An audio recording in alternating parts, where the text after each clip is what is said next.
Good afternoon everyone, my name is Ritika Raikhwar. Welcome to Prarambh SSC. आज मैं आपको प्रेसिडेंट ऑफ इंडिया के बारे में बताना चाहती हूँ, तो आइए देखते हैं। जैसे कि आप जानते होंगे कि प्रेसिडेंट क्या होता है। प्रेसिडेंट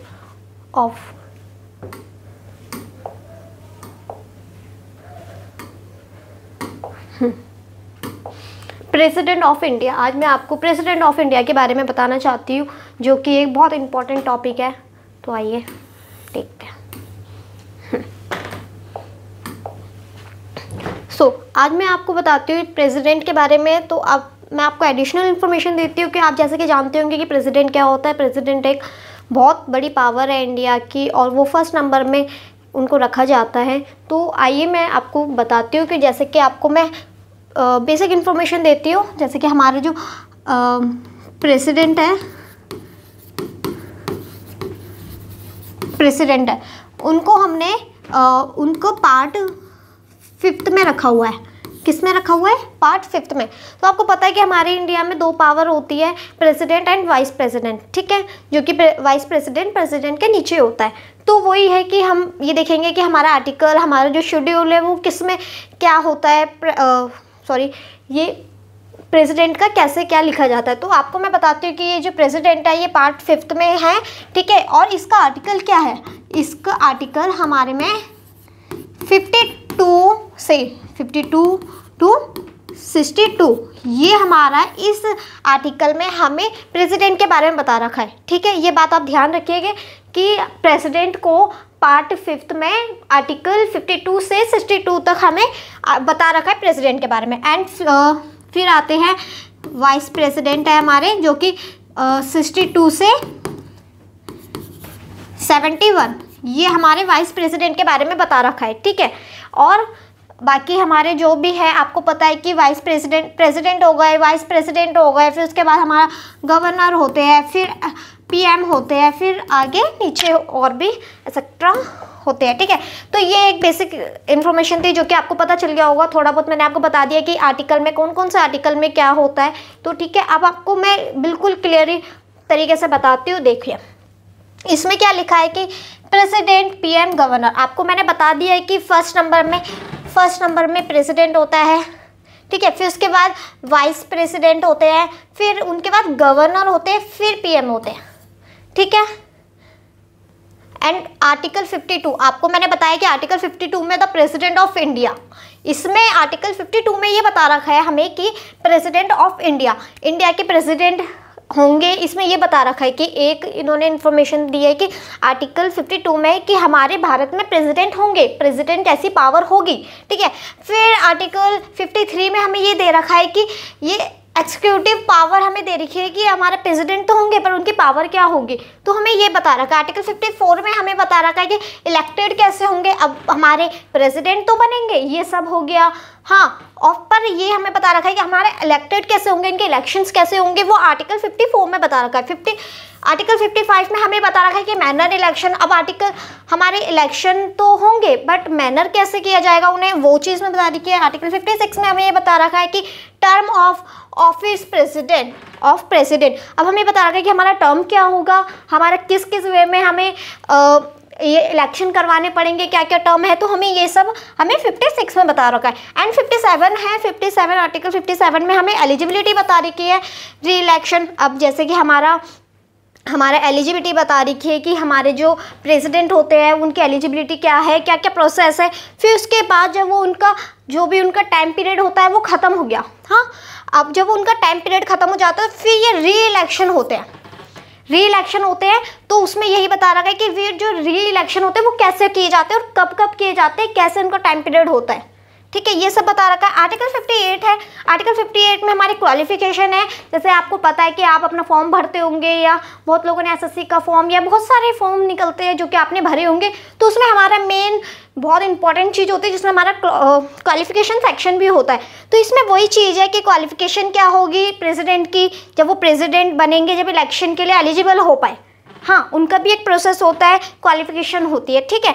एंड देन इसमें हमें दे रखा है आर्टिकल 59 59 में हमारे को कंडीशन दे रखी है प्रेसिडेंट की, क्या क्या कंडीशंस है। 51 60 में हमें दे रखा है ओथ दे रखा है, affirmation by the president. Oath क्या होता है, आपको पता है कि ओथ हमारा शपथ होती है, तो इसमें हमें शपथ के बारे में बता रखा है कि जब वो प्रेसिडेंट बन जाते हैं, हर सारा प्रोसेस कंप्लीट हो जाता है, फिर उसके बाद हम जब वो शपथ ग्रहण लेते हैं तो वो शपथ का क्या क्या प्रोसेस होता है, कैसे क्या कौन दिलवाता है, ये सब चीज़ें हम पढ़ेंगे, ठीक है। आर्टिकल 61 में हमें ये बताते हैं कि procedure and implement of the president, ये सब हमें प्रोसीड्यूर करते हैं, ठीक है। और 62 आर्टिकल 62 में हमें बता रखा है कि time of the holding election to the fill vacancy in the office of president and the term of the office और पर्सन इलेक्टेड टू ये वैकेंसी। अब इसमें ये बता रखा है कि जैसे कि हमारे आपका पता है कि एक टाइम पीरियड होता है, हर एक चीज़ का टाइम पीरियड होता है, चाहे वो पीएम हो चाहे वो प्रेसिडेंट हो। प्रेसिडेंट का भी एक टाइम पीरियड है, वैकेंसी निकलती है, तो जब वो वैकेंसी निकल रही है, उनका टाइम पीरियड कंप्लीट हो गया है, तो उसमें ऑफिस में हमें ये दिखा रखा है कि जब वो जब आते हैं प्रेसिडेंट आते हैं, है ना, जब वो न्यू प्रेसिडेंट आते हैं। बट इसमें एक ये चीज़ है कि अगर जब आपको मैं एक चीज़ बताती हूँ कि जैसे हमारे इलेक्शन हो जाते हैं, हमारा न्यू प्रेसिडेंट आ जाते हैं ना, हमारे न्यू प्रेसिडेंट इलेक्शन से आ गए हैं, ठीक है, बट वो जब तक ज्वाइन नहीं करते ना ऑफिस में, जब तक वो ऑफिस में ज्वाइन नहीं करते, तो वो पुराना वाला जो प्रेसिडेंट है वो भी वहीं तब तक काम करते रहेंगे, वर्क करते रहेंगे, तब तक के लिए वही प्रेसिडेंट है। बेशक उनकी एज हो गई होगी या उनका जो भी टर्म है वो कंप्लीट हो गया होगा, बट जब तक न्यू प्रेसिडेंट जो भी इलेक्टेड होके ऑफिस में ज्वाइनिंग नहीं किया, तो वो तब तक आपके पुराने वाले प्रेसिडेंट ही चलेंगे। तो इसमें यही चीज़ बता रही कि हमें, हाँ, तो अब फिर आपको फिर ये एक छोटी सी इन्फॉर्मेशन है। Article 52 is the constitution of India 1949। आपको पता है ये आर्टिकल 52 में दिखा रखा है कि जब हमें 1949 में हमारा जो हुआ था, तो उन्होंने पहले जो हमारे वो बने थे प्रेसिडेंट, इसमें बता रखा है कि हमारे भारत में कॉन्स्टिट्यूशन में दे रखा है कि प्रेसिडेंट होंगे, ठीक है। ये है the president of the India, there shall be president of India. तो इसमें यही है कि प्रेसिडेंट वगैरह हमारे होंगे, ये सब।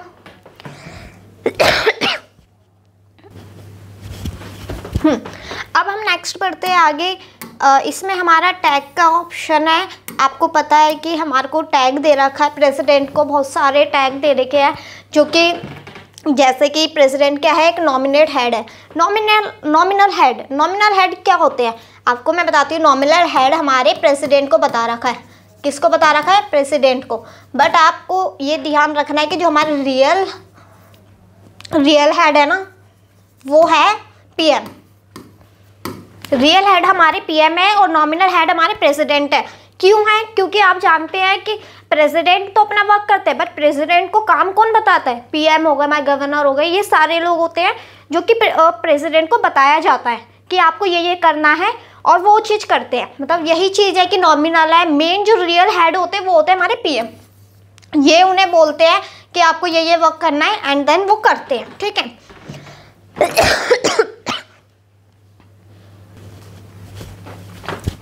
अब आते हैं हमारे formal head of the state. Formal head क्या होते हैं? देखो आपको मैं बताती हूँ कि फॉर्मल हेड क्या होते हैं। आपको पता होगा कि जो प्रेसिडेंट है, प्रेसिडेंट को हमारे पीएम बताते हैं, या जो भी है हमें उनको बताया जाता है कि आपको ये वर्क करना है, और फिर वो वर्क करते हैं। तो वो हमारे थोड़ा एक रहता है इंडिया में कि हमारे प्रेसिडेंट तो कुछ, मतलब जो भी है उनका एक दर्जा तो है, मेन देखने के लिए है कि हमारे प्रेसिडेंट फर्स्ट नंबर में हैं, हाँ, बट उनको ऑर्डर कौन देता है? ऑर्डर इन द सेंस कि उन्हें बताया जाता है कि पीएम के थ्रू बताया जाता है कि उन्हें काम कैसे करना है, कैसे नहीं करना। तो वही चीज़ है कि हमारे में ये बता रखा है कि जो हमारे प्रेसिडेंट है ना, वो फॉर्मल हेड है, फॉर्मल हेड है स्टेट के। बट हाँ, ये ध्यान रखना, ये स्टेट जो लिखा है ना, ये स्टेट कोई राज्य नहीं है, ये इंडिया की बात हो रही है।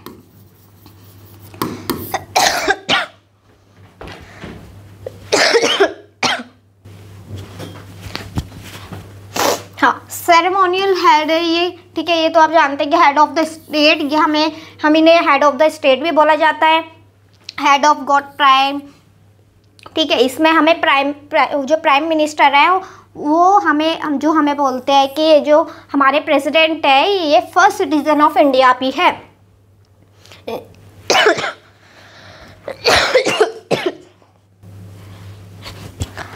इन्हें हम फर्स्ट सिटीज़न ऑफ इंडिया भी कहते हैं। हाँ, हमारे जो प्रेसिडेंट है वो हमारे सिटीज़न है, फर्स्ट सिटीज़न है इंडिया के। एंड बिकॉज क्योंकि table of the presentable he is the first position, क्योंकि वो एक फर्स्ट पोजीशन में है। ठीक है, आप जैसे कि जानते हैं। हाँ, और हम इनके बारे में फिर अब पढ़ते हैं हम प्रेसिडेंट एंड वाइस प्रेसिडेंट। ठीक है, अब मैं आपको बताती हूँ। आप देखो, आपने प्रेसिडेंट के बारे में तो थोड़ा बहुत जान ही लिया है, बट मैं आपको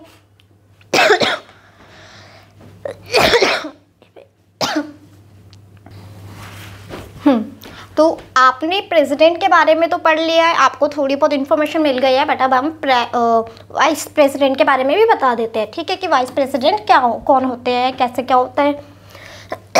जैसे कि आप जानते हैं कि पार्ट 5 में होते हैं हमारे प्रेसिडेंट, और पार्ट 5 में भी हमारे वाइस प्रेसिडेंट होते हैं। और हमारे जो आर्टिकल है 52 से 60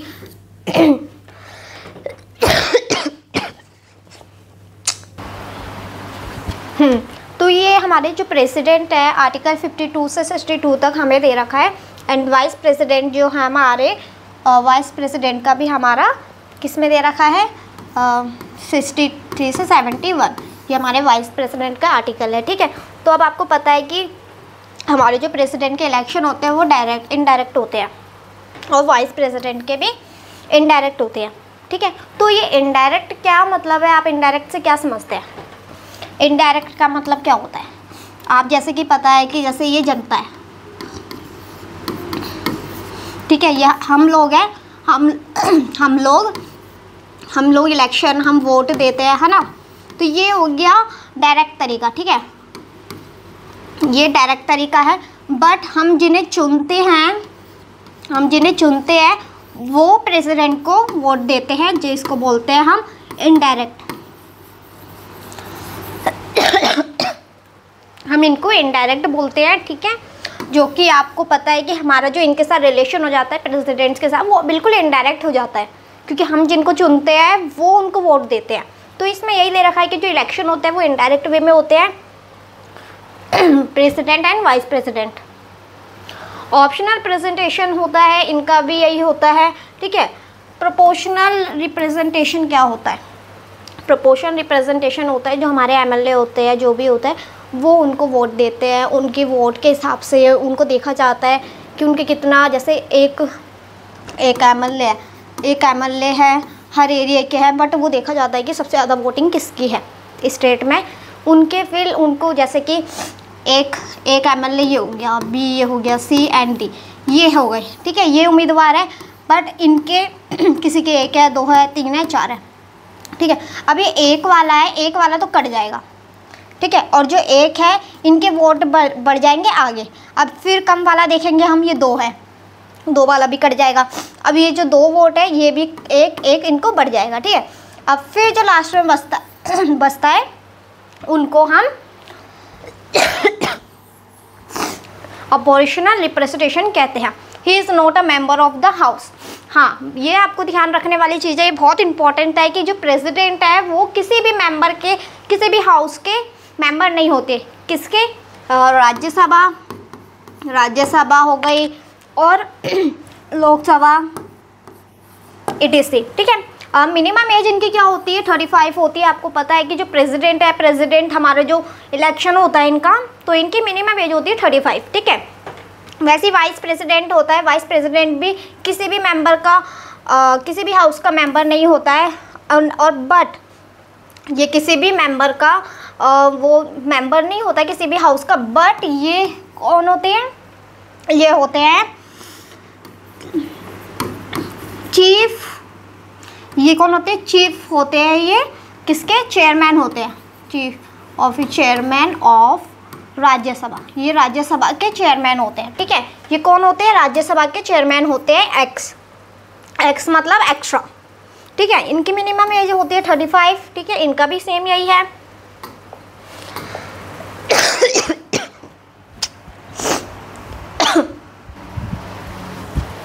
तो अब हम नेक्स्ट बढ़ते हैं आगे।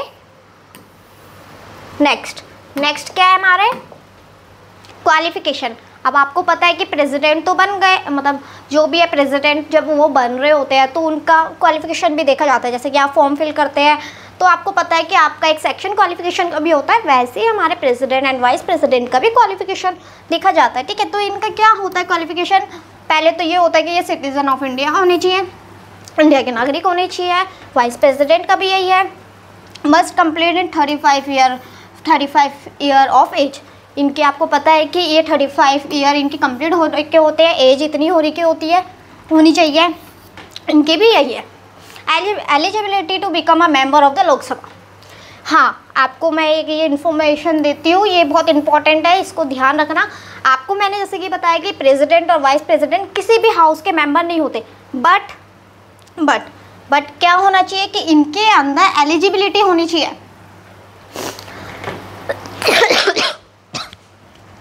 इनके अंदर एलिजिबिलिटी होनी चाहिए लोकसभा और राज्यसभा की।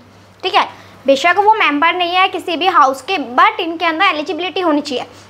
Not member of any house, आपको पता है ये not member of any house, किसी भी हाउस के मेंबर नहीं है, बट इनके अंदर एलिजिबिलिटी होना बहुत ज़रूरी है कि लोकसभा और ये राज्यसभा को संभाल सकें। Does not hold any office of profit. अब यही वही है कि hold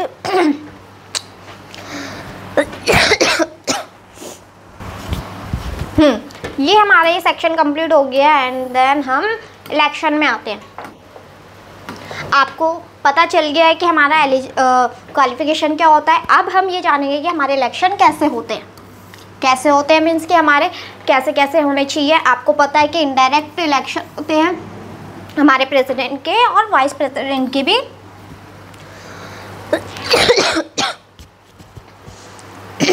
president and vice president के हमारे इनडायरेक्ट इलेक्शन होते हैं। ठीक है, अब यही आपको पता है कि प्रोपोर्शनल एक्सप्रेशन ये सब हो गया। सिंगल ट्रांसफरेबल, ये एक सिंगल ट्रांसफरेबल है, ये भी एक सिंगल ट्रांसफरेबल है। और सीक्रेट बैलेट होता है और इनकी नीड है, इनकी ज़रूरत क्या होती है, इनकी ज़रूरत क्या होती है, देखो आप, इनकी होती है ज़रूरत कि 50% प्रपोजर होने चाहिए और 50% सेकेंडरी होनी चाहिए प्रपोजर, और इनकी 20% प्रपोजर होने चाहिए और 20% सेकेंडर होने चाहिए। अब हम ये सब पूछेंगे प्रपोजर क्या होता है और सेकेंडर क्या होता है। प्रपोजर मतलब ये होता है कि जैसे आपके एमएलए वो जैसे ये प्रेसिडेंट है एक, जो कि इनको वोट दे रहे हैं, है ना, ये इनको वोट दे रहे हैं, बट जो इनके जो लोग हैं ना वो भी इनको वोट देंगे, मतलब इनका साथ देंगे। तो यही होता है कि हमारे प्रेसिडेंट होते हैं, उनके 50 तो प्रपोजर होते हैं और 50 सेकेंडर होते हैं। सेकेंडर ही वो होते हैं जो एमएलए के साथ ही होते हैं, वो उनको वोट देते हैं। ठीक है, वैसे इनका भी होता है 20 और इनका 20 होता है, उनका 50 होता है प्रेसिडेंट का और वाइस प्रेसिडेंट का 20 होता है। ठीक है, सिक्योरिटी डिपॉजिट होती है जब उनका पूरी चीज़ें हो जाती है, इलेक्शन होने होते हैं, तो वो सिक्योरिटी डिपॉजिट करते हैं 15,000।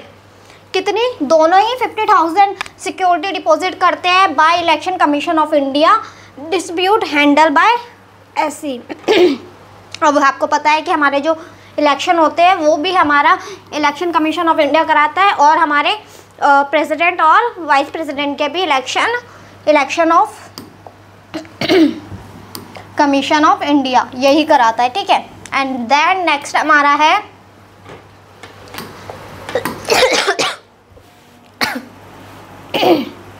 Electoral college.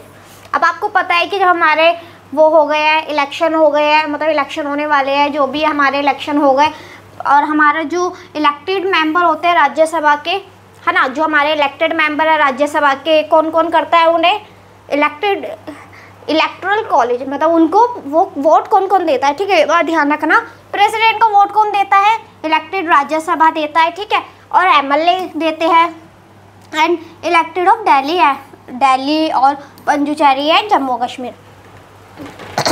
ठीक है, और भी वाइस प्रेसिडेंट का भी यही है कि इनका इलेक्टेड होता है नॉमिनेटेड मेंबर ऑफ लोकसभा, ये करते हैं, और इलेक्टेड है नॉमिनेटेड मेंबर ऑफ राज्यसभा, ये करते हैं। ठीक है, अब आपको मैं एक नई चीज़ बताती हूँ कि ये हमारे MLA of Delhi, Puducherry and Jammu Kashmir, सिर्फ यही स्टेट के लोग हैं जो एमएलए हैं वो ही वोट कर सकते हैं, बाकी एमएलए नहीं कर सकते। ठीक है, इन्हें हम यूटी भी बोलते हैं, ये हमारी यूटी है। ठीक है, तो ये वोट कर सकते हैं, बाकी और स्टेट के एमएलए नहीं कर सकते। एंड देन नेक्स्ट हमारा है, ये भी इम्पोर्टेंट है। अब आप जानोगे कि एमएलए जो हमारे करते हैं, एक एमएलए की वैल्यू क्या होती है। वैल्यू ऑफ वन एमएलए की वैल्यू क्या होती है, टोटल पॉपुलेशन ऑफ स्टेट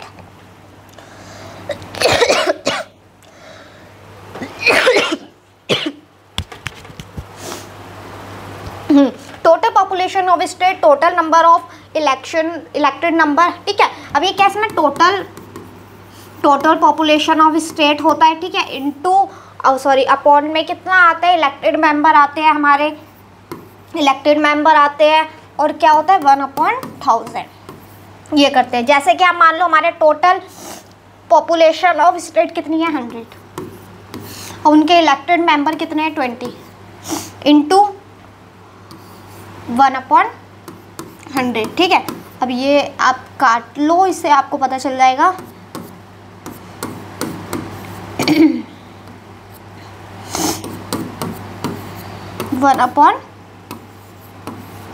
ये 1/20 ये होगा इनका वैल्यू ऑफ 1 एमएलए की वोटिंग लिस्ट का, ठीक है। एंड देन हम नेक्स्ट बढ़ते हैं ओथ। अब आपको पता है कि हमारे इलेक्शन हो गए, सब चीज़ हो गई, हाँ हमारे प्रेसिडेंट भी चुन लिए, फिर आता है नेक्स्ट सेक्शन हमारा ओथ, ठीक है। ओथ क्या होता है, ओथ मतलब होता है शपथ। शपथ क्या होता है हमारा ओथ, शपथ। अब शपथ जब लेते हैं प्रेसिडेंट हमारे शपथ लेते हैं, तो चीफ जस्टिस ऑफ इंडिया इनको शपथ दिलवाता है, और इनको शपथ वाइस प्रेसिडेंट को शपथ दिलवाता है प्रेसिडेंट, ठीक है। नॉट इन शेड्यूल 3, इन्हें शेड्यूल 3 में नोट किया जाता है, एंड इनको नॉट इन शेड्यूल 3।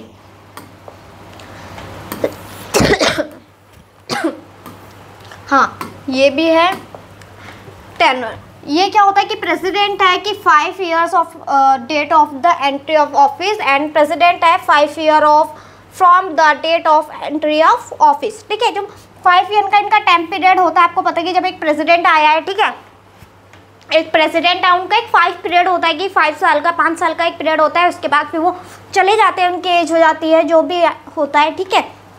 बट उनकी एक टेनर है कि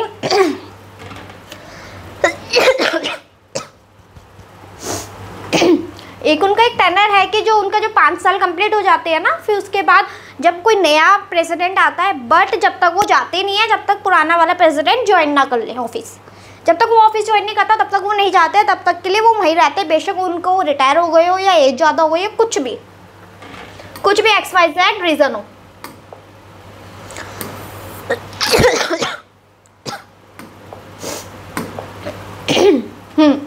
ये क्या है, वैकेंसी। अब आपको पता है कि हमारे शपथ भी हो गया, उनका टाइम पीरियड भी हो गया, और फिर जब टाइम पीरियड के बाद वो 5 साल रह लिए, फिर उनका जब नया जो प्रेसिडेंट आ रहा है वो कैसे आएगा, वैकेंसी जब निकलती है, नया प्रेसिडेंट आता है, तो हमारे एक दो तरीके, बहुत सारे तरीके होते हैं। जैसे कि इनके प्रेसिडेंट की डेथ हो गई, कैसे वैकेंसी निकलती है, तो डेथ हो गई या इलनेस या वाइस प्रेसिडेंट एब्सेंट या जो भी है, ठीक है। अगर यही है कि अगर हमारे वाइस प्रेसिडेंट एब्सेंट है, तो वो इनकेस हमें जल्दी या हमें प्रेसिडेंट की वैकेंसी निकालनी पड़ेगी, क्योंकि वो प्रेसिडेंट वर्क करता है तब तक जब तक हमारा वाइस प्रेसिडेंट नहीं आता। इनका भी यही है कि डेथ हो जाए, इलनेस हो गए, if debut the chairman of absent. अगर ये वाइस प्रेसिडेंट एब्सेंट हो जाते हैं, तो person from the panel will be a working vice president. Vice president इनका चीज़ें देखता है, फिर नया आता है वाइस प्रेसिडेंट। जब तक प्रेसिडेंट होते हैं वो उनका काम करते हैं, ठीक है। अदर क्या है कि the president shall not be standing the expiration of the term condition of the hold officer and the successory enter upon his office intergurnal।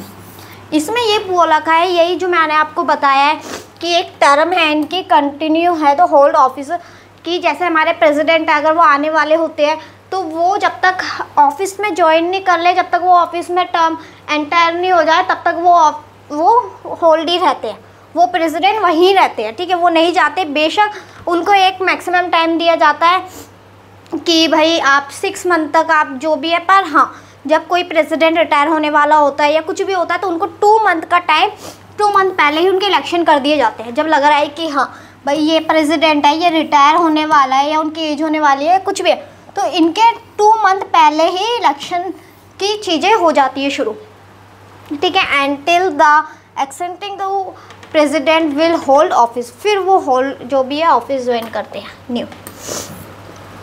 हाँ, इनका एक ये है कि इम्पीचमेंट आर्टिकल एंड 61। इसमें क्या है कि देखो जैसे कि हमें कोई प्रेसिडेंट की हमें चीज़ें पसंद नहीं आ रही है या वो बहुत ज़्यादा छेड़खानी कर रहा है या हमारे साथ वो घुल मिल के नहीं रह रहा है जैसे हम उसको रहना चाहिए, ठीक है, उनको रहना चाहिए, तो हमारे आर्टिकल 61 में दे रखा है हमें कि आर्टिकल 61 में दे रखा है कि द कॉन्स्टिट्यूशन ऑफ इंडिया 1949 में आपको पता है कि ये दे रखा है the procedure of impeachment of the president. अब क्या होता है कि हम लोग ना उसको हटा भी सकते हैं। कैसे हटाएंगे, इसका एक रीज़न है। देखो क्या हम रीज़न दे सकते हैं, जैसे इनका violence of the constitution charge, पर हम उसको उनको हटाने के लिए हम उनको पहले नोटिस भेजते हैं। क्या भेजते हैं, 4th डे पहले उनको नोटिस भेजा जाता है कि भाई आपकी ये चीज़ें हुई है या आपकी ये चीज़ें पसंद नहीं आई है, तो आप इन पे वर्क करो या आप अपनी स्टेटमेंट, अपनी राय दो कि भाई क्या है, आप सॉल्यूशन दो कि आपसे ये गलती कैसे हुई है। फिर अगर आप उस चीज़ को ठीक कर सकते हो तो करिए, नहीं कर सकते तो वो हट जाते हैं, उनको हटा दिया जाता है कि ये रीज़न होता है प्रेसिडेंट को हटाने का। तो आज की क्लास यहीं पर ही ख़त्म होती है। तो मैं आशा करती हूँ कि आपको ये क्लास पसंद आई होगी। सॉरी मेरे को बहुत ज़्यादा कोल्ड हो रहा है जिस वजह से आपको शायद थोड़ा सुनने में प्रॉब्लम हुई होगी। एंड आपको मैंने एक होमवर्क दे रखा है, क्वेश्चन दे रखा है इसी चैप्टर से, the vice president of the India is also the x official chairman of which body, Lok Sabha, supreme court, Rajya Sabha and election commission. तो आप मुझे प्लीज़ इसका आंसर कमेंट सेक्शन में ज़रूर दीजिए और सब के सब बताइए, ठीक है। मैं आपको फिर बाद में नेक्स्ट वीडियो में मैं इसका आंसर बताऊंगी, तो आप सब इसका आंसर दीजिएगा। और प्लीज़ ऐसी मोर इंटरेस्टिंग वीडियो के लिए आप हमारे चैनल को सब्सक्राइब करिए, हमारे साथ जुड़े रहिए, हमारे प्रारंभ SSC को सपोर्ट करिए। Thank you so much for watching.